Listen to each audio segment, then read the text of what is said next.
नमस्कार विद्यार्थी मित्रांनो, मी कॉमर्सवाला मास्तर आणि या नवीन व्हिडिओमध्ये तुमच्या सर्वांचं पुन्हा एकदा स्वागत. विद्यार्थी मित्रांनो, या व्हिडिओ लेक्चर सिरीज मार्फत आपण तुमचा 12वी कॉमर्समधील अकाउंट हा विषय शिकतो, ज्याच्यामध्ये आत्तापर्यंत आपण या विषयाचे 5 टॉपिक संपूर्ण अभ्यासलेले आहेत. या 5ही टॉपिकची व्हिडिओ जर तुम्ही बघितलेले नसतील तर त्या व्हिडिओच्या प्लेलिस्टची लिंक मी डिस्क्रिप्शन बॉक्समध्ये देऊन ठेवतो, तिथे जाऊन तुम्ही ते व्हिडिओ बघू शकता. आता सध्या अभ्यासतो आपण topic number 6, dissolution of partnership firm.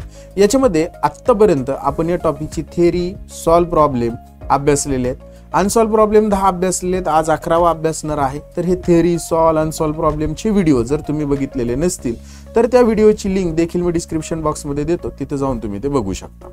तर आज आपण अभ्यासणार आहोत प्रॅक्टिकल एक्झाम्पल नंबर 11, म्हणजेच अनसॉल्व एक्झाम्पल नंबर 11. तर कोणताही वेळ वाया न घालवता आपण आता या एक्झाम्पलला सुरू करू. व्हिडिओ शेवटपर्यंत बघा, जेणेकरून तुम्हाला एक्झाम्पल समजेल. चला तर सुरू करूया. बघा, या एक्झाम्पल मध्ये सगळेच पार्टनर ज्यावेळेस इन्सॉल्वंट होणार आहेत त्यावेळेस कसं डिझोल्युशनच्या अकाउंटिंग ट्रीटमेंट होतील ते बघायचं.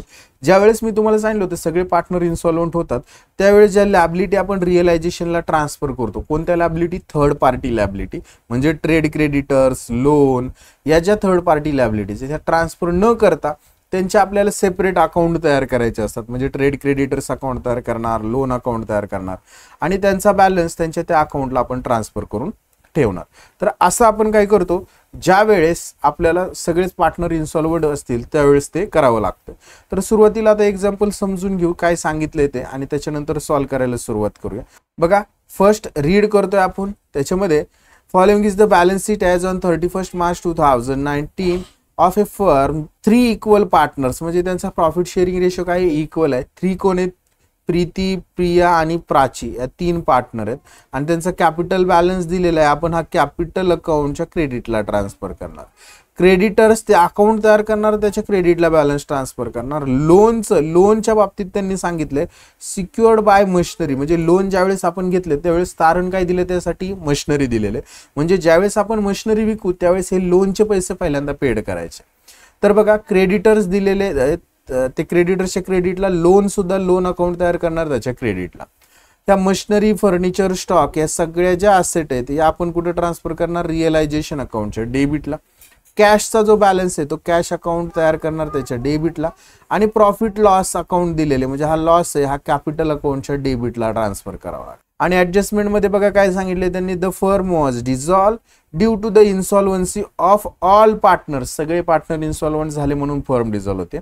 Machinery was sold for ₹18,000. Machinery 18,000 विकले. फर्निचर कितीला? फीचड ₹14,000. फर्निचर 14,000 पर्यंत गेलं. स्टॉक रिअलाइज केलं त्यांनी 35,000 रुपयाला. तर हे सगळे ॲसेट रिअलाइज केलं. एंट्री काय? Bank account debit to realisation, म्हणजे बँकेच्या डेबिटला रिअलायझेशनच्या क्रेडिटला. देन आफ्टर बघा, रिअलायझेशन एक्सपेन्सेस त्यांनी दिलेले आहेत. बघा, अमाऊंटेड ₹2,000. रिअलायझेशन एक्सपेन्सेस काय झालेले आहेत? 2,000 रुपये त्यांनी पेड केलेले आहेत. मग हे रिअलायझेशन अकाउंट डेबिट आणि बँक अकाउंट क्रेडिट म्हणून general entry realisation account debit to bank account अशी होते. आणि nothing could be recovered from the Priya and Prachi. Priya and Prachi सगळेच इन्सॉल्वंट आहेत पण प्रिया आणि प्राचीकडून काही रिकवर्ड झालेलं नाही. But ₹3,400 can be collected from the Preeti's private estate. प्रीतीच्या प्रायव्हेट इस्टेटमधून 3,400 भेटले. हे आपल्याला पैसे भेटणार आहेत बँक ऑब्लिक कॅश अकाउंटच्या डेबिटला. आणि कुणी दिलेले? ते प्रीतीने दिलेत म्हणून प्रीती कॅपिटल अशी एंट्री होणार आहे. तर प्रॉब्लेम सॉल्व्ह करायला सुरुवात करू. फर्स्ट आपण काय करायचे, त्यांचे बॅलन्सेस ट्रान्सफर करून घ्यायचे. कॅपिटल बॅलन्सेस ट्रान्सफर करून घेऊया. प्रीती, प्रिया आणि प्राची कॅपिटल अकाउंटच्या क्रेडिट साईडला जाणार आपण. त्या ठिकाणी आपण बाय बॅलन्स ब्रॉट डाऊन म्हटले, त्या ठिकाणी तो त्यांचा बॅलन्स लिहून घेऊया. प्रीतीचा 40,000 रुपये, प्राचीचा जो आहे तो लिहिणार 35,000 रुपये, प्रियाचा 35,000 आणि प्राचीचा लिहिणार आपण 25,000 रुपये. बॅलन्स झाल्यानंतर ट्रेड क्रेडिटर्स आणि लोनचा बॅलन्स दिला. आपण हे अकाउंट तयार केले. ट्रेड क्रेडिटर्स अकाउंटच्या क्रेडिट साईडला त्याचा बॅलन्स लिहिणार. By balance brought down ₹50,000 50,000. आणि बघा, लोनचं सुद्धा अकाउंट तयार केले. बाय बॅलन्स ब्रॉट डाऊन आणि लोनचा जो बॅलन्स आहे तो ₹30,000 त्या ठिकाणी लिहून घ्या. नेक्स्ट बघा, इकडं असेटला मशिनरी, फर्निचर, स्टॉक या 3 असेट आहेत. रिअलायझेशनच्या डेबिटला लिहायचं टू सन्ड्री असेट. त्याच्यामध्ये आपण फर्स्ट लिहिणार मशिनरी आणि मशिनरीची व्हॅल्यू आपण लिहिणार इनरला 23,000 रुपये 23,000. त्याच्यानंतर फर्निचर लिहिणार आहे 16,000 रुपये आणि नंतर लिहूया आपण स्टॉक स्टॉक लिहिणार 47,000 रुपये आणि या सगळ्याची टोटल आपण आउटरला लिहिणार रुपीज 86,000 86,000. नेक्स्ट बघा कॅश दिलेले आपण कॅश अकाउंट तयार करणार आणि त्याच्या डेबिट साईडला आपण त्याचा बॅलन्स लिहिणार आहोत. कॅश अकाउंटच्या डेबिटला टू बॅलन्स ब्रॉट डाऊन आणि अमाउंटिंग टू रुपीज 10,000 10,000 रुपये. आणि लास्ट बघा त्यांनी प्रॉफिट अँड लॉस दिले 84,000. हे कॅपिटल अकाउंटच्या डेबिट साईडला जायचं आणि हा लॉस त्यांना डिस्ट्रीब्यूट करायचा आहे. असेट लाईट प्रॉफिट अँड लॉसचा डेबिट बॅलन्स म्हणजे लॉस असतो म्हणून लॉस डिस्ट्रीब्यूट करायचा to profit and loss account. आणि त्यांच्या रेशोमध्ये तो जर डिस्ट्रीब्यूट केला आपण तर 28,000 इक्वल आहे तो 84,000 इक्वल जर वाटला तर 28,000 प्रीती 28,000 प्रिया आणि 28,000 प्राची अशा पद्धतीने तो डिस्ट्रीब्यूट होईल. दॅन नेक्स्ट असेटमध्ये ॲडजस्टमेंटमध्ये बघा इन्स्टॉलमेंट झाले सगळे पार्टनर. मशिनरी 18,000 विकले, फर्निचर 14,000 विकले बघा या ठिकाणी. मशिनरी 18, फर्निचर 14 आणि स्टॉक 35,000.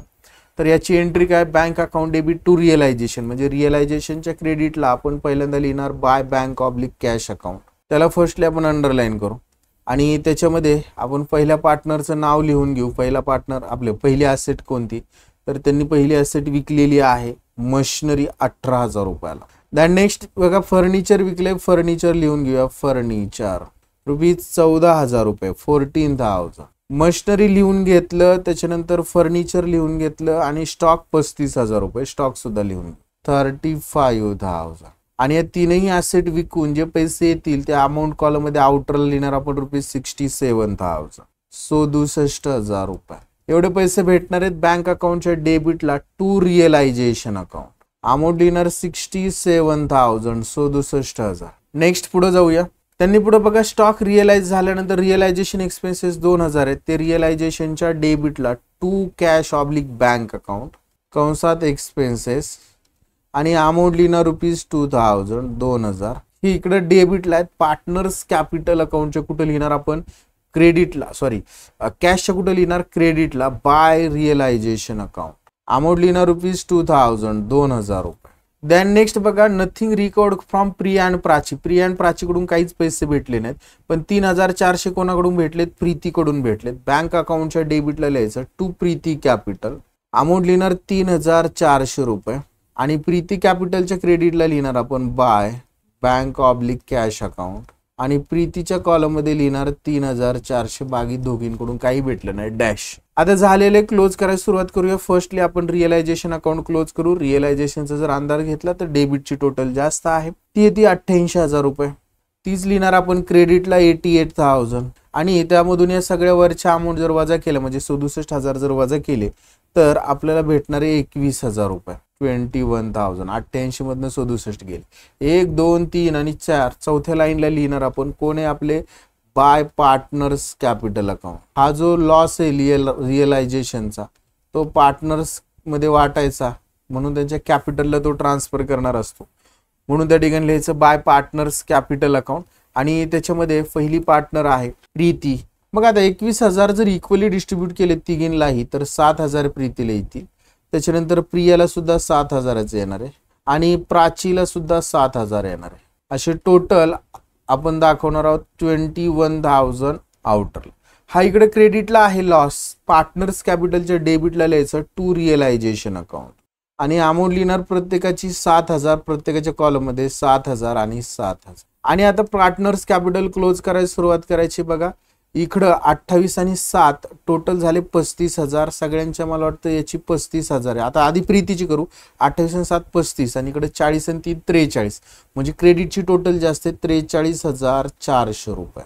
तेच डेबिटला लिहिणार 43,400 आणि त्याच्यामधून आपण हे वरचे 28 आणि 7 35,000 जर वजा केले तर बॅलन्सिंग फिगर राहणार आहे 8,400 रुपये. त्याच्यानंतर बघा 28 आणि 7 35 आणि इकडे 35,000 आणि प्रियाचं अकाउंट क्लोज होते. डेबिट 35 आणि क्रेडिट सुद्धा 35,000च येते. बॅलन्सिंग फिगर काय येणारच. प्राचीच्या बाबतीत बघा हे 28 आणि 7 35 डेबिटची टोटल जास्त आहे 35,000. तीच क्रेडिटला लिहिणार आपण 35,000 आणि त्यातनं 25,000 जर वजा केले तर बॅलन्सिंग फिगर राहते 10,000 रुपये. आता या ज्या बॅलन्सिंग फिगर आहेत त्या कॅशला ट्रान्सफर करणार नाही, कारण की हे इन्स्टॉलमेंट आहेत, त्यांना आपण पैसे देणार नाही किंवा त्यांच्याकडून घेणार नाही, कारण ते भिकारीत.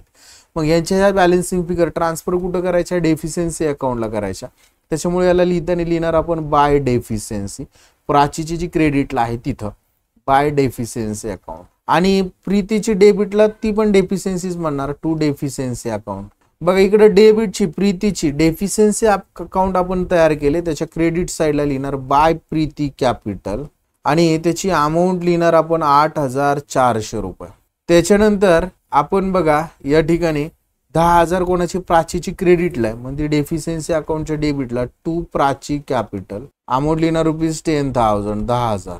हे झालं आपलं काय? कॅपिटल अकाउंट आपण ट्रान्सफर क्लोज केलं. आता काय करायचं? आपलं बँक अकाउंट क्लोज करायचं. आपण एक अंदाज घेऊया आपल्याला या ठिकाणी. तर आपल्याला ना इथं बँकेचं जे लोन होतं ना ते 30,000चं होतं, आणि मशिनरी आपण कितीला विकली? बघा या ठिकाणी 18,000 रुपयाला मशिनरी विकलेली आहे. कितीला विकली? इथं दिसते बघा तुम्हाला 18,000 रुपये. तर हे 18,000 रुपये आलेले पैसे मशिनरीचे सुरुवातीला आपण देऊन टाकूया, म्हणजे लोनचे विकून आलेले. आपण तर विकून आलेले दाखवले तिथं बँक अकाउंटच्या डेबिटला, टू रिअलायझेशन 67,000. आता ते पेड केलेले आपण क्रेडिटला दाखवूया बाय लोन अकाउंट, कंसात लिहू सिक्युअर्ड. सिक्युअर्ड का? कारण की त्याच्यासाठी मशिनरी आपली तारण आहे. अमाऊंट लिहिणार 18,000 रुपये, आणि हे इकडं क्रेडिटला आहेत म्हणून लोनच्या कुठं लिहिणार आपण? डेबिटला. लोन अकाउंट तयार केले आपण इथं, त्याच्या डेबिटला लिहिणार to bank oblique cash account, आणि त्याची अमाऊंट लिहिणार आपण ₹18,000, 18,000 रुपये अशा पद्धतीने. आणि आता बघा, आता आपण कॅश अकाउंट क्लोज करू, कारण की आपण जर अगोदर केलं असतं तर आपल्याला ते बरोबर आलं नसतं, चुकलं असतं. तर कॅश अकाउंटच्या डेबिटची टोटल जर आपण बघितली तर कॅश अकाउंटच्या डेबिटची टोटल आपल्याला भेटणार आहे 80,400 रुपये. तेच क्रेडिटला लिहिणार आपण 80,400 रुपये. आय होप क्लिअर आहे. त्यातनं हे 80 आणि हे 18 आणि 2 20,000 जर वजा केले तर बॅलन्सिंग फिगर किती राहते बघा? बॅलन्सिंग फिगर 18 आणि 2 20, 80,400 मधनं 20 जर वजा केले तर 60,400 रुपये शिल्लक राहतात. आणि पेड काय करायचे? क्रेडिटर्स. किती रुपयाचे क्रेडिटर्स पेड करायचे बघा? त्याचे 50,000 रुपयाचे क्रेडिटर्स पेड करायचे. आणि इथं 18तनं 30 मधनं 18 गेले तर राहतील किती? थोडक्यात 12,000 रुपये शिल्लक राहतील अजून. तर ते 12,000 लोनचे बघा, इथे 30 होते त्यातले 18 दिले, राहिलेत 12,000 लोनचे राहणार आहेत.